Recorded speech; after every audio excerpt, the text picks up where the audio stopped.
როგორც დაგვირთით კვლავ სტატისტიკა, ივლისის 11%-იანი ეკონომიკური ზრდის შემდეგ აგვისტოში ეკონომიკის ზრდის ტემპი მცირედით შენელდა. საქსტატის წინასწარი მონაცემებით, რომელიც გუშინ გამოქვეყნდა 2019 წლის აგვისტოში, წინა წლის შესაბამის პერიოდთან შედარებით ეკონომიკა 5.8%-ით გაიზარდა.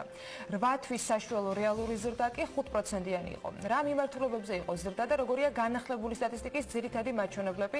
მოგიდათ ოდრაძესთან ერთად გადავალოთ თვალი განახლებულ მონაცემებს, რომელიც სტუდიაში შემოგვიერთდა საქსტატის აღმასრულებელ დირექტორს მასპინძელთ. მოგესალმებით ბატონ გოგიტა. მადლობა იმით რომ ხართ ჩვენთან ერთად. პირველი კითხვა გავაჟღერე უკვე. რა არის ის ძირითადი მიმართულებები, რომელიც აისახა ეკონომიკის ზრდაზე?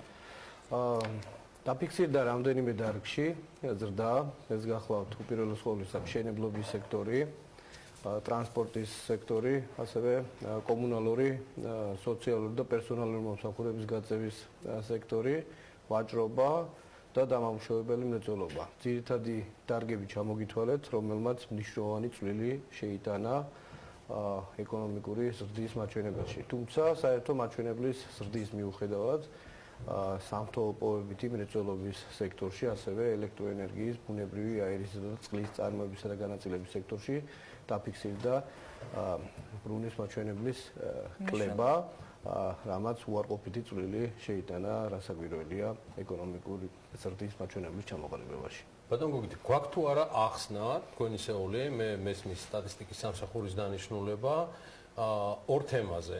ყველა თქვენი მუდმივი და რეგულარული მედია ბრიფინგები პირდაპირ ეთერში, რომელიც ყოველთვიურად ტარდება, წინა თვეებში მიგვანიშნებდა, რომ მშენებლობა იყო ის მიმართულება, რომელიც უკანწევდა ეკონომიკურ ზრდას და ის იყო მუდმივ კლებაში, რომელიც აშკარად გადასულია აგვისტოდან გამომდინარე დადებით ტრენდში. და სამთო-მოპოვება, რომელიც ასევე გამწევი იყო და ეს ასახულია იგივე ექსპორტის მაჩვენებლებში, ამას უკვე გულისხმობ, რასაც ფინანსთა სამინისტროდან ვიღებთ და წვლილი შეაქვს ექსპორტის ზრდაში. ამან იკლო კონკრეტულად ამ აგვისტოს პერიოდში რაიმე ახსნა და აი ლოგიკა რო დავანახოთ ჩვენს მაყურებელს. დიახ. ესე იგი, მშენებლობის დარგში ზრდის მიზეზებს შორის გვევლინება ძირითადად სამშენებლო სამუშაოების გააქტიურება, როგორც საცხოვრებელი, ისე არასაცხოვრებელი შენობების მშენებლობის მიმართულებით, ასევე გარკვეული პროგრესი შეინიშნებოდა გზების, ხიდების და ესტაკადების მშენებლობის მიმართულებით. ასევე აღსანიშნავია ისიც, რომ 2019 წლის 6 თვეში მართალია უმნიშვნელოდ დაახლოებით 1%-ით გაიზარდა მშენებლობაზე გაწეული ნებართვების რაოდენობა, მაგრამ მათი ფართობი 17.9%-ით არის გაზრდილი, რაც დადებით ეფექტს ახდენს, ასე ვთქვათ, მშენებლობაზე. როგორც ადრეც აღვნიშნავდი, გარკვეული რელაციული კავშირი არსებობს მშენებლობის დარგსა და სამთო-ოპოვებით მრეწველობას შორის, რადგანაც სამთო-ოპოვებითი მრეწველობა წარმოადგენს ნედლეულს მშენებლობის დარგისთვის, თუმცა ამ შემთხვევაში სამთო-ოპოვებით მრეწველობაში კლების მიზეზებს შორის უმთავრესია ლითონის მადნების მოპოვების შემცირება. მშენებლობის დარგში განვითარებული ტენდენციებს ადასტურებს ისიც, რომ გაზრდილია დამამუშავებელ მრეწველობაში სამშენებლო მასალების წარმოების მაჩვენებელი, კერძოდ ცემენტის, სასაქონლო ბლოკების, ასფალტ-ბეტონის წარმოების მაჩვენებელი, ასევე ვაჭრობაში უნდა აღინიშნოს, რომ დაახლოებით 60%-ით გაიზარდა ცემენტის და კლინკერის იმპორტი და შესაბამისად საშენი მასალებით ვაჭრობის მოცულობა გაზრდილია აგვისტოში წინა წლის შესაბამის პერიოდთან შედარებით.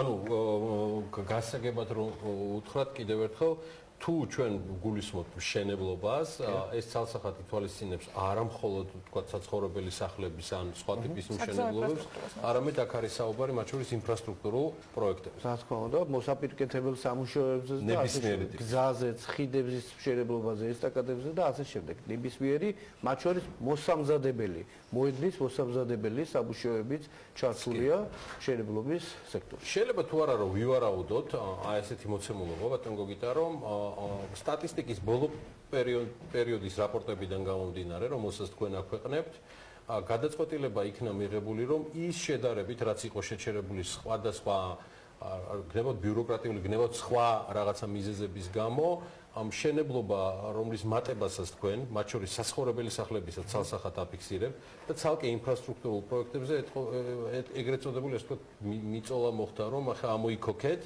და თან გავითვალისწინოთ სეზონური ფაქტორი, რომ ზაფხულის პერიოდში მშენებლობა აქტიურდება საკმაოდ სერიოზულად და ცდილობენ, რომ ეს პერიოდი გამოიყენონ სხვადასხვა სამშენებლო მოედნებზე თუ ინფრასტრუქტურაზე. Ну, ზაფხულის პერიოდი ნამდვილად მოქმედებს, იმიტომ რომ ეს ცხელი სეზონი აქვს შენებლობის დარგისთვის და ამ შემთხვევაში ყველაზე მეტად გააქტიურებულია სამუშაოები ამ მიმართულებით. Რა თქმა უნდა, გარკვეული რეგულაციები, მათ შორის მშენებლობაზე განსაზღვრული ნებართვებსაც თუ გავითვალისწინებთ, ეს პროგრესი იგრძნობა ამ მიმართულებით და თუ ადრე მაგალითად წლის პირველ ნახევარში შემცირების ტენდენციით ხასიათდებოდა მშენებლობაზე განსაზღვრული ნებართვები, ახლა პირიქით ფაქტია, რომ დასკვნები აქედან გამოტანილია. ეს ძველვადიან პერსპექტივაში აუცილებლად იღებს გარკვეულ ეფექტს სექტორში. გამომდინარე იქიდან, რომ მშენებლობა ამ შემთხვევაში აი ამ ფაქტორთა ერთობლიობის გამო ნებართვები პლუს სეზონი ჩანაცვლა და დადებით ტრენდში გადავიდა, შეგვიძლია თუ არა თქვენი დაკვირვებიდან გამომდინარე გამოვყოთ დარგები, რომელიც მნიშვნელოვნად ყურადღება მისაქცევია, აი მსგავსად მშენებლობისა ამ შემთხვევაში, რომელიც პოზიტიურად აისახებოდა მთლიანობაში ეკონომიკურ ზრდაზე შემდგომი თვეების განმავლობაში. ანუ შეკითხვა რომ კარგად ჩემი შეკითხვა მდგომარეობს შემდეგში რომ არის თუ არა გარდა ამ შემთხვევაში ვთქვათ ვაჭრობისა და ჩანაცვლება ხდება იგივე იმპორტიდან გამომდინარე ისეთი დარგები და მიმართულებები რომელზეც ყურადღების მიქცევა შესაბამისი უწყებებიდან გამოიწვევდა მეტ სტიმულირებას და განვითარებას და შესაბამის კონტრიბუციას მთლიან შიდა პროდუქტში. ნუ უნდა აღინიშნოს როგორც მოგეხსენებათ, ნუ მთლიან შიდა პროდუქტი ფორმირდება შექმნილი დამატებული ღირებულების მიხედვით და მშენებლობას და მრეწველობას, მათ შორის დამამუშავებელ მრეწველობას უდიდესი წვლილი შეაქვს აღნიშნულ დარგებზე ყურადღების გამახვილება აუცილებლად დადებით ეფექტს გამოიღებს ეკონომიკური ზრდის მიმართულებით, თუმცა აღსანიშნავია ასე ვთქვათ ის დარგებიც, რომელიც მომსახურებას წარმოადგენს, მათ შორის ტურიზმის სექტორი, რომელიც მნიშვნელოვნად არის დამოკიდებული სხვადასხვა მაგალითად საერთაშორისო ვიზიტორების ვიზიტზე და ასე ვთქვათ, მასთან კავშირშია სხვა დარგებიც, როგორიცაა მათ შორის ვაჭრობა. კომუნალურ, სოციალურ და პერსონალურ მომსახურება. აისახა თუ არა, ვთქვათ, გოგიტა კონკრეტულად აგვისტოს თვეშიც სტატისტიკურად უკვე ის მონაცემები, რაც უკავშირდებოდა რუსეთიდან ტურისტების კლებას, შინაგან საქმეთა სამინისტროს ინფორმაციით, რაოდენობრივი თვალსაზრისით ეს არის უხეშად 20,000 ტურისტი, რომელიც მოაკლდა, ამ შემთხვევაში ერთი მაგდენი არის ირანიდან, რამდენად არის ეს ასახული ეკონომიკურ აქტივობაში? Ну, რა თქმა უნდა, ეს ყველაფერი ნეგატიურად მოქმედებდა აღნიშნულ სექტორზე, თუმცა მაგალითად მოგეხსენებათ დაახლოებით 8.5% შემცირდა რუსეთიდან საერთაშორისო ვიზიტორების რაოდენობა. ასევე დაახლოებით 50-52% არის შემცირებული ირანიდან, თუმცა მნიშვნელოვანი ზრდა შეინიშნებოდა აზერბაიჯანიდან, სომხეთიდან, უკრაინიდან, დიახ, დააკომპენსირა ასევე ევროპის სხვა ქვეყნებიდან, სხვადასხვა ქვეყნებიდან და საერთო ფონი მოგცა ის, რომ დაახლოებით 4.9%-ით გაიზარდა საერთაშორისო ვიზიტორების რაოდენობა. სამწუხაროდ მე არ მაქვს შესაძლებლობა ვისაუბრო შემოსავალზე, ალბათ ცოტა მოგვიანებით რამდენიმე თვეში ჩვენ გვექნება შესაძლებლობა ამაზე ვისაუბროთ. თუმცა რა თქმა უნდა, გარკვეული დანაკლისი არის ეს ეკონომიკისთვის. კი ბატონო. მე მხოლოდ ერთი და პრინციპში შემაჯამებელი კითხვა ამ ნაწილს შესაძლება რა მიზეზით ხსნით ახლად რეგისტრირებულ საწარმოთა რაოდენობის შემცირებას და საკმაოდ მნიშვნელოვან შემცირებას, რომელიც აგვისტოში იყო. სამწუხაროდ ამის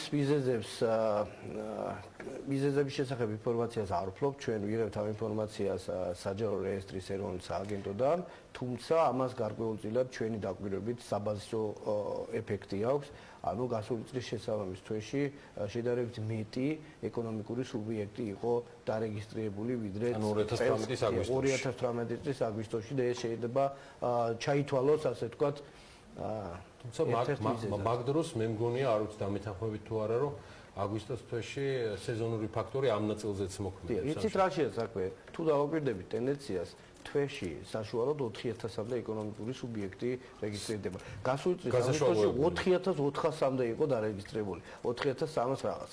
და მიმდინარე წლის აგვისტოში 3300-მდე და აქედან გამომდინარე ეს შეიძლება ერთ-ერთ მიზეზად ჩაითვალოს. თუმცა კონკრეტული მიზეზების შესახებ ინფორმაციას არ გვაქვს. მადლობა გოგიტა თოდორაძეს, ველით ყოველთვის სტუდიაში საქსტატის აღმასრულებელ დირექტორს, საინტერესო მიმოხილვით და ანალიტიკითაც მათ შორის რომელსაც ვიღებთ საკმაოდ ხშირად. ეხლა უკვე ეხლა სარეკლამო პაუზაზე უნდა გავიდეთ.